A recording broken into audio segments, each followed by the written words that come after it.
मैं मोहसिन अहमद, सदर जन जागरण समिति महाराष्ट्र, साबिक़ म्यूनसिपल कॉरपोरेटर खैसर कॉलोनी। कल मेरे देखने में एक आया है व्हाट्सएप पे कि औरंगाबाद ज़िले के जो है खासदार इम्तियाज़ जलील जो है, उन्होंने एक मेरे ताल्लुक़ से रिज़र्वेशन के ताल्लुक़ से कहा है, मुस्लिम रिज़र्वेशन के ताल्लुक़ से मीटिंग में आओ या मीटिंग रखो, इस तरह की कोई बात नहीं कहा, बल्कि उल्टा इम्तियाज़ जलील ने मुझसे कहा था कि आप मीटिंग रखिए एक और मैं आता हूं, ये उन्होंने बात कही थी। हकीकत जो है उन्होंने सामने नहीं लाई। वो जब मराठा समाज को रिजर्वेशन देने जा रहे थे तो मैंने उनसे ये कहा था कि आप मराठा समाज को तो रिजर्वेशन की बात कर रहे हैं, आपकी क्या हिकमत है, मसले थे, मैं नहीं जानता, पर मुस्लिम समाज के बारे में आप नहीं कहते हैं कुछ। तो उन्होंने कहा था कि मुस्लिम समाज की एक मीटिंग बुलाइए, मैं आता हूं और अपन बैठेंगे मोहसिन भाई, ये उन्होंने कहा था। ये उन्होंने अधूरी बात कहे और ये कहा कि मुस्लिम समाज के लोग और कांग्रेस और एनसीपी के लोग सिर्फ निवेदन देते हैं, विभागीय आयुक्त में फोटो खिंचाते हैं और जो है घर में बैठ जाते हैं। मैं जो है 12-13 साल से मुस्लिम रिजर्वेशन के अंदर काम कर रहा हूं। उस वक्त इम्तियाज़ जलील जी ना आमदार थे ना खासदार थे। आज औरंगाबाद में मेरे को 37.5 साल हो गए चुन के आने को, और मैं राजकारण में जो है 37-38 साल पुराना हूं, 40 साल पुराना। उस टाइम में इन्हों शायद थे नहीं थे, ये बातें नहीं थी, पता नहीं, मैं नहीं जानता इनको, मगर हम मुस्लिम रिजर्वेशन के लिए मुसलसल कोशिश कर रहे हैं। और इसके लिए हमने 3 दिन मुसलसल दिल्ली गेट के ऊपर रात दिन 3 दिन कांग्रेस की गवर्नमेंट थी, जब पृथ्वीराज चौहान जो है चीफ मिनिस्टर थे और माणिकराव ठाकरे जब महाराष्ट्र प्रदेश कांग्रेस कमेटी के सदर थे, तो हम मुसलसल हमारे जितने जन जागरण समिति के जो थे नगर सेवक थे और माजी नगर सेवक थे, वो सब उपेशन को बैठे थे। माणिकराव ठाकरे जी महाराष्ट्र प्रदेश कांग्रेस कमेटी के सदर ने तीसरे दिन हमको फोन किया और कहा कि मोहसिन भाई आप रिक्वेस्ट से उठ जाइए, हम रिजर्वेशन दे रहे हैं।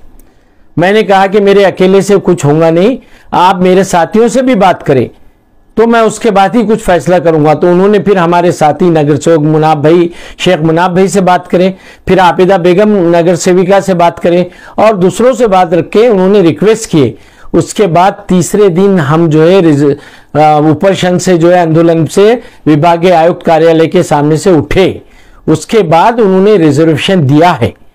दूसरी बात उन्होंने बोलते बोलते ये कहा कि हैदराबाद के मुक्ति संग्राम के ताल्लुक से, तो मैं ये बात बता दूं कि देखिए हैदराबाद जो है मुक्ति संग्राम की बात जो है और ये मुसलमानों की बातें हैं कि हिंदुस्तान की आज़ादी के अंदर टोटल जो है 95,000 लोगों ने अपनी जान बलिदान दिए, उसमें से 61,395 लोग सिर्फ मुसलमान हैं।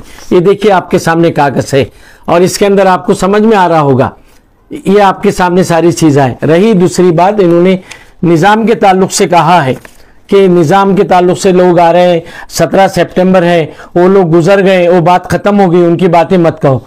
अरे उनकी बात इसलिए कहना चाहिए कि निज़ाम सरकार जो थे वो निज़ाम सरकार एक अच्छे इंसान थे, उसी तरह जिस तरह से औरंगजेब एक अच्छे और नेक साले इंसान थे। तो निज़ाम सरकार ने जो है बड़े रहमदिली के साथ, बच्चे नेक नियति के साथ काम किया है। और जो है हिंदुस्तान पे जब हमला हो गया, दूसरे देश ने हमला किया चीन ने, तो सबसे ज्यादा सोना उन्होंने दिया था लाल बहादुर शास्त्री जी को, और जो है बनारस यूनिवर्सिटी को उन्होंने पैसा दिया था, दूसरे मंदिरों को पैसा दिया, तारीख उसकी गवाह है। और निज़ाम सरकार इतने अच्छे थे कि बस जब बाद में सरकार बदली हुई, तब्दीली आई, तो उसके अंदर निज़ाम को हैदराबाद आंध्र प्रदेश का हिंदुस्तान सरकार ने प्रमुख बनाया था और राज्यपाल के जैसा राज्य का प्रमुख पद दिया था। ये बात इन्होंने बोलना चाहिए, लोगों के सामने आना चाहिए। इसके ऊपर एक किताब हमारे अजीज इंजीनियर ने 2006 को लिखी है, पुलिस एक्शन, इसके बारे में भी बात करना चाहिए हमारे अवैसी साहब ने, और इन्होंने बात करना चाहिए इसके ऊपर कि देखिए ये किताब बने लिखी है हैदराबाद के ताल्लुक से पूरी, और ये अजीज इंजीनियर सुप्रीडेंट इंजीनियर ने लिखी है 2006 में किताब। इसमें तफसीली तमाम हालात लिखे हैं। और उस टाइम जो है मुसलमानों पे जो जुल्म हुआ था, ज्यादती हुई थी, नेहरू जी ने एक कमेटी बनाए थे और कमेटी की चौकसी करके वो जो उसके अंदर मुसलमानों पे पुलिस एक्शन में एक्शन लिया गया, मुसलमानों को तकलीफ दी गई, बेकसूर लोगों की जान माल इज्जत आबरू लूटे गए, उसकी कमेटी बिठा के उनको हर्जाना देने की बात की गई थी। ये बात भी जो है निजाम के जमाने के अंदर सारे मामलात अच्छे थे, उसके बाद भी जो है आगे अच्छे चले, मगर जो लोगों ने पुलिस एक्शन कराया और मुक्ति संग्राम के नाम पे जो है ये सारी बातें कर रहे, ऐसा कुछ नहीं था। एक तरफा कार्रवाई इन्होंने करके, इसलिए उन्होंने जानबूझ के पुलिस एक्शन कराया और जानबूझ के मुसलमानों के ऊपर अत्याचार और अन्याय कराए। हैदराबाद के अवैसी साहब, औरंगाबाद दक्खन का हिस्सा है हैदराबाद, वो और उनकी एमआईएम पार्टी क्यों नहीं इस पर रोशनी डालती, क्यों नहीं बात करते इसके ऊपर? जब आप मुसलमानों की बात करते हैं, इस्लाम की बात करते हैं, तो इसके बारे में क्यों नहीं बात करते? आपने इस पे बोलना चाहिए। हमने जब बाबरी मस्जिद शहीद हुई थी, हमने राजीनामा दिया था। औरंगाबाद का संभाजी नगर हुआ था, उस टाइम पे हमने पद का राजीनामा देके सबके साथ गए।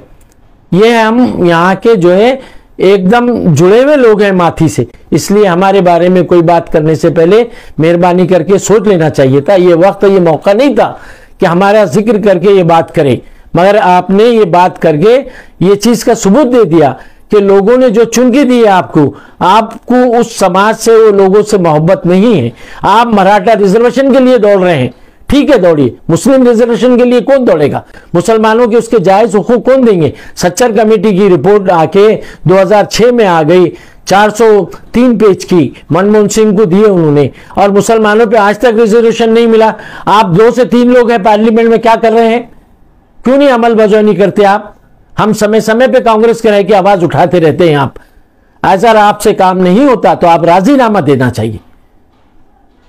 हमने हमेशा मुसलमान का साथ दिया और आगे भी जद्दोजहद करेंगे। आप अपने अल्फाज वापस लें और करे हुए बाद अल्फाज का खुलासा करें, नहीं तो फिर इस तरह के अल्फाज अगर आप करेंगे तो फिर आपका फिर वक्तन फक्तन आप जो सवाल करेंगे उसका हम जवाब देंगे और हकीकत लोगों के सामने लाएंगे। मैं मोहसिन अहमद, एक्स कॉर्पोरेटर, कैसर कॉलोनी, सदर जन जागरण समिति, महाराष्ट्र।